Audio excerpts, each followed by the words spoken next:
Sibingelele wengane zakwethu phinde futhi sinamukele kuyona i-channel ehamba phambili ngaphansi kwezindaba emfezeko media news. Elami igama-ke kumfezeko Ntuthuko Khumalo iLasbona Magumede. Zophinde ngicela ngane kwethu ukuthi-ke bangapho semusha kuleli khasi wenze okulungile usubscribe, ungakhohlwa ukulike nokushare okuyikhona okukhulu kunakho konke, bese uyangilandela futhi ey'nkundleni zokuxhumana ku-Facebook @mfezeko iLasbona Magumede, ku-TikTok @mfezeko media news, bese kuthi Instagram @mfezeko_162. Ngaza kwethu umnumzane egugu lakhe Speaker Thabethe owasemnambithi-ke kwaLumbi nokozana ukubonga Valentine Majola owasemseni wangobo. Bonke bathi-ke laba ababagxekayo bacela baphume baphele ezindabeni zabo. Le ntokazi igcizelele ukushisa uthando ineminyaka engu-24, igxekwa ngomyeni wayo oneminyaka engu-68 ubudala-ke.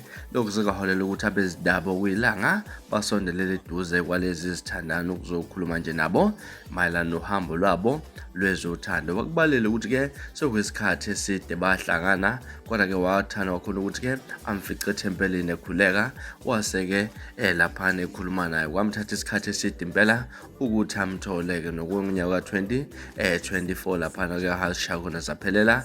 Njengoba manje kade babopha isifindo likaSofa Silahlane baxekwa abantu abaningi ukuthi-ke le ntokazi ineminyaka engu-24 kodwa ithandana noKhehla okanye nobaba oneminyaka engu-68 ubudala. Ngizokwana kakhulu nansi ividabo bezichazela amathupha laphana ukuthi-ke bacela abantu bayeke ukubaxeka, bona bayazi indaba futhi bacela nomndeni ungafakwa kule nto ngoba umndeni okanye abazali babengeke umhlaba bopha le nto, futhi-ke bacela nje banake izindaba zabo. Nokhulumayo uSpeaker waThabethe ey'ndabeni zakwaLidimbi ngaphezulu. Lo engimina-ke umngami, ngamthanda. Ngaqala ukumbona ngomhla ka-21 December 2024. Ngamcela ukuthi angithande. Sakhuluma esithi isikhathi baze waphela uDisemba waphela noJanuwari baze wavuma ngoFebruwari. Ngakho-ke njengamanje ngiyacela ukuthi labantu abathini nenhloso yokuthwala nenhloso yani, hhayi abakhohlwe, angiyenzi mina leyo nto, angiphili ngaleyo nto, ngiyasonta. Ngiyathandaza ukuphela nasekhaya, ngiphila ngomthandaza, ngiphili ngemithi nasekhaya.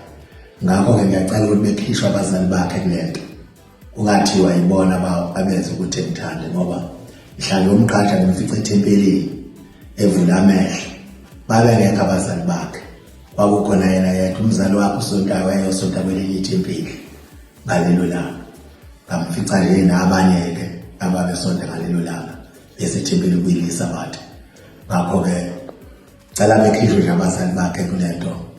Baqala ukungazi mhlazane sengizolobola ngomhla ka-9 2025 March. Baqala ukungazi ngalelo langa ukuthi-ke bengibona ukuthi umuntu onjani, noma ngimnyama noma njani. Ngakho nje ngicela bekhishwe abazali bakhe nabazali bami futhi abahlangene nale nto. Ngiyabonga kakhulu, ngicela ukuthi nje bekhohle. Okay.